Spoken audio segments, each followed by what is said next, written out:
Well, hello everyone, and welcome back to Roman. This is episode 5, I think it is, 5 or 6. But anyway, today we wanted to talk to you about working together, because we always get a lot of people ask us how we manage to work together. And we've been working together for 14 years now, and side by side, and literally, we went from working 3 feet apart to now. I actually measured it because I got a bit of a chuckle because it's 36 inches is how far we worked apart in the office, and now it's 20. 20 inches. So we've lost 16 inches. We're even closer now, hon. Fantastic. I know. So amazing. I know. So we wanted to share some of ours, or mostly Donna's, best tips on how we've managed to work together. These might not be applicable to you, but they certainly work for us, and we're happy to share them. So what's your number one tip? I think my number one tip is to listen to each other. And I think you need to, and when I say that, I mean not when somebody's talking to you, but to be aware and to know when somebody needs quiet time, or to be on the phone. Give those people, whoever you're working with or next to, that space. Mm-hmm. And to know when to basically just listen and to know when they need that time to focus. So don't just interrupt all day long, or because, and I'm looking at you when I say that. So because I'm typing and I'm very hyper focused, and Keith's like over there, yes, I'm front of house, and she's definitely back of house. Yes, definitely. But I think that's one of the things that we do when we have to focus on something. We will say something to the other one, like, I need to get this done, I need to listen to this, I need to get this written up and out, and don't be upset about it, just roll with it and go. So the more you spend time on focusing on, oh, they told me not to, I need to be quiet, or I need to, don't worry about that. Just let whatever needs to be done get done, and then move on. It's fine. Yeah, because we run a small publishing business for companies in the UK, and it operates in the world of marketing and advertising and public relations, and I'm sort of focused more on the new business and the sales side of the business, whereas Donna is more focused on the back end of the business, which is a database, running people that look after the database, looking at all the kind of the back of house details that I don't have to worry about.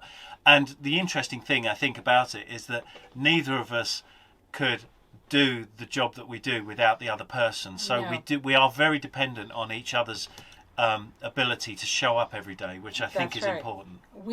I don't think that Keith and I have had a sick day in 14 years, and we don't take vacations. But we do have a very symbiotic relationship with work, and I rely on him, and he relies on me, and that's very important.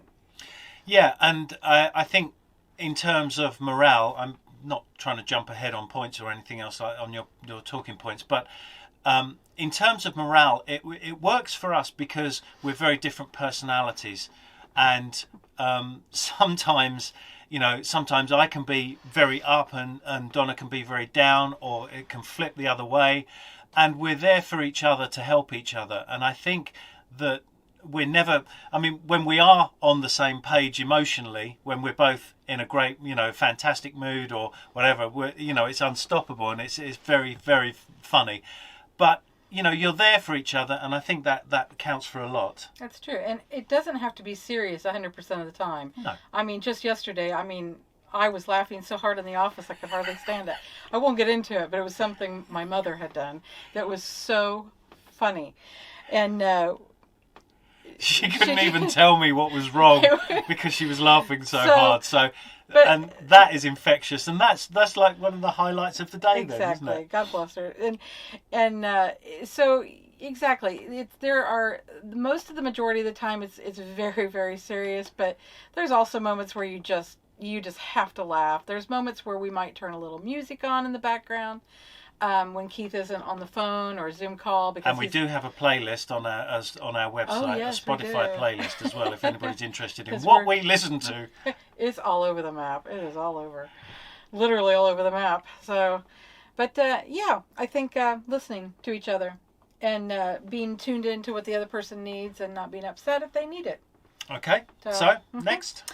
I would say choose your battles is my next point. Ooh, yes. And that goes back to, whether or not you work together on the same company, whether or not one of you is working and the other is not.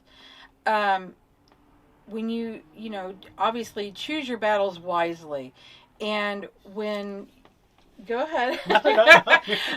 I'm choosing my battle. Yes, that's wise. See, wise move. But yeah, exactly. I can for example, I can let Keith go and go and go, and then there may be a point where I just say, okay, we need to focus on this and get going, and I will basically just tell him how I think it is, and when he listens to me. Then we can get a lot done that way. And I think being upset about just the most minute little details will get you nowhere. Absolutely get you nowhere. Yeah, and I think, again, it's one of those things where, I would completely agree with that sometimes you just got to let stuff go. And I'm very bad at that. But it's something that, I'm very conscious of. And and I can get hyper focused on a problem, and then it becomes a bigger problem. And sometimes you can just go to bed and wake up the next day, and it's not a problem anymore. That's right, and that's where listening comes into play as well. Because I think if I'm having something go wrong, and Keith is there to be a stable voice for me to listen to, and it's vice versa. It goes both ways. Yeah, absolutely. So, but that's the bottom line. I mean, you have to choose your battles and listen, and I think you can go a long way with that. Okay. Yep. Next one. Goes back to patience, I think, as well. Goes with if you've got dogs barking, or if you're in a campground, or if you're in the RV working, and you have to be patient with people around you, and the people that you work with, whether that be your spouse, or your wife is cooking in the RV, or trying to get the kids going while you're trying to work. Patience will take you a long way on that, and we have a lot of patience, I think, with each other, a lot more than. And I think that's one of the reasons we've been able to work together so long. Yeah, it's a very important skill that you have to develop. I mean, it's very easy to have a relationship and be working in separate places with your own separate kind of lives going on at the same time. But when you're working together, and you're working in the same place the whole time, your work life and your married life becomes all one homogeneous life. And so you have to learn to compartmentalize things. And sometimes that means having to understand the fact that things will get in the way, because you're living and working and you're existing in the same space. So, things will happen, like the laundry needs doing, or somebody's got to go and get groceries, or a dog is barking, or the cats are getting in the way, and things like that. I think it's important to be able to give yourself a break on these things emotionally, and not to get too kind of hung up on them, because it is a different way of working. It truly is, and you do have to respect each other, and that's my last point. There is to respect. Yeah, don't start singing. So, but yeah, I think you have to respect each other, and if you don't respect someone, I mean, I love Keith, and Keith loves me, and if you have no respect for someone, I'm a firm believer there's no love there. If you don't treat someone with the respect that you deserve, and that you deserve to give other people, so I think that is probably the number one, I would say, reason, or not reason, but how we've worked together for so long. You honestly have to respect the other person. And I'm not saying you have to agree with them. That's not 100% of the time, but respect, it's just priceless, absolutely priceless. And I think it comes down a lot to being focused, knowing what it is you're trying to do. Yeah. I think if you're not fully aware of what it is you're supposed to, what the end goal is, then I think that you can get very misaligned very quickly, and you can start to sort of think, okay, well, that's important, when it's not, because that's not the mission.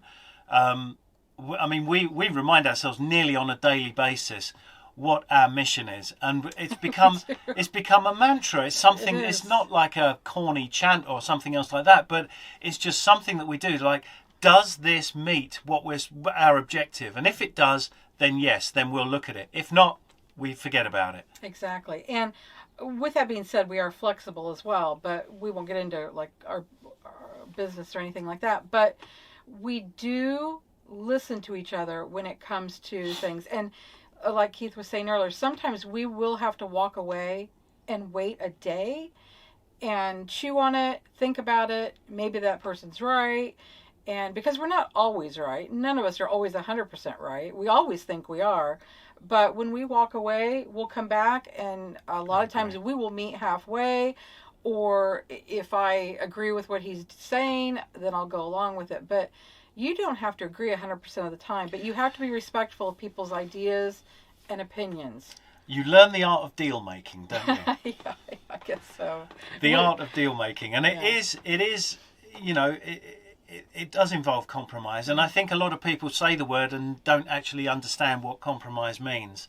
Is that you do have to give ground, and sometimes giving ground can actually open up more opportunities. So anyway, true. so That's true. So is that your tip? Is that your Those, list? I have about 5 or 6 things there, and I think that there's a lot to I don't want to say learn from you and I, but because we do have, in some ways we're very much alike, and in some ways we're very different. So we can tend to butt heads, and the fact that we've worked together so long, we've learned a way around all of those things. And like I said, we don't get along 100% of the time, but at the end of the day, if you respect each other and you listen to each other, and then you pick your battles wisely, you're there to help each other, and you have patience, I think that will take you a long way. And those are just 5 little things that I think that you can, you might have to work on. But if you're working from an RV or you're working from home, it doesn't matter. Just be kind and thoughtful and patient, and we all whatever you do. Yeah, whatever you do. It's not just work, but working together in a small space. And we had never done that before. It was new to us 14 years ago. And we were working together at home from a home office before it became a thing. Before it was a thing. So we've got, I think there's a lot to learn from those points. And Indeed. Good stuff. Okay, well, just very, very quickly then, what's my most annoying habit? You're loud. Okay. I like quiet and silence when I'm working. And Keith is very loud and actually, it's one of the reasons why we bought the laptops as well, is so that Donna can actually be more mobile and get away from me. And I need to at times, so yeah. Yeah, and exactly. But 99.99% of the time, I'm right there next to him all day, every day for the last 14 years. And like I said, not everything's 100%. We don't get along all the time. But at the end of the day, I respect Keith and what he's done with our business. And, we love our clients, and we treat them as well that way. And we expect to be treated with respect and things like that. And what you give people, I think, is what you get back in return. So Indeed. Okay. Well, do you want to know what yours is? I don't have one. I am perfect. That is the annoying habit. What? Well, maybe no. I think the one thing I was going to say about Donna's. I wasn't even going to ask. No, exactly. Just blow straight past it. Yeah, but there is. you know, again, this comes back to the teamwork side of things as well. Is that Donna's possible weakness is her focus. She gets hyper focused on things, and sometimes that can get in the way of actually getting stuff done. So that's where we tend to work together very well. It's not a weakness, because I can be less focused on things when I need to be more. So it kind of works. But again, that's a great example of how, you know, one person can double check the other person's work. And, you know, and just sort of call each other out on things, because I think it's an important thing to do, to be aware of your strengths and your weaknesses. That is true, and that would probably, there is probably not a week that goes by that I don't say something to Keith about, I need to focus on what I'm doing. I need some quiet. And there's probably not a week that goes by that he reminds me, you need to quit being so hyper focused on something, because you are just like laser focused on it. It's like, I know, but, and he's right. Yeah. I do get that way, but as they say, teamwork makes the dream work. Teamwork makes the dream work. Exactly, that's it. That's right. So that wraps it up for this episode. If you like what you're watching and want to see more of our videos, then hit the like button, and please don't forget to subscribe, because that helps us, gives us a little boost, and helps us sort of know that we're doing the right thing. Send comments in. We're always happy to respond to comments. Yep. And we'll see you next time on Roads to Rome. And don't forget, the roads were made for roaming. And you can too. Bye-bye. Hello, just a quick trailer just to let you know what's coming up in our next video. Next week, I'm going to be cooking. Yay. And what am I cooking? Chicken and dumplings. Chicken and dumplings. It's almost like Jewish penicillin, but without the noodles. And we're doing it over a campfire, just to show that it can be done in a cast iron pot. One pot cooking. So there we go. That's something to look forward to. And also, we are in a position to now give you a walkthrough of the motorhome. So that's another video that we've got coming up, and we look forward to doing that one with you as well. Yep. So until then, bye-bye. See you soon. Bye.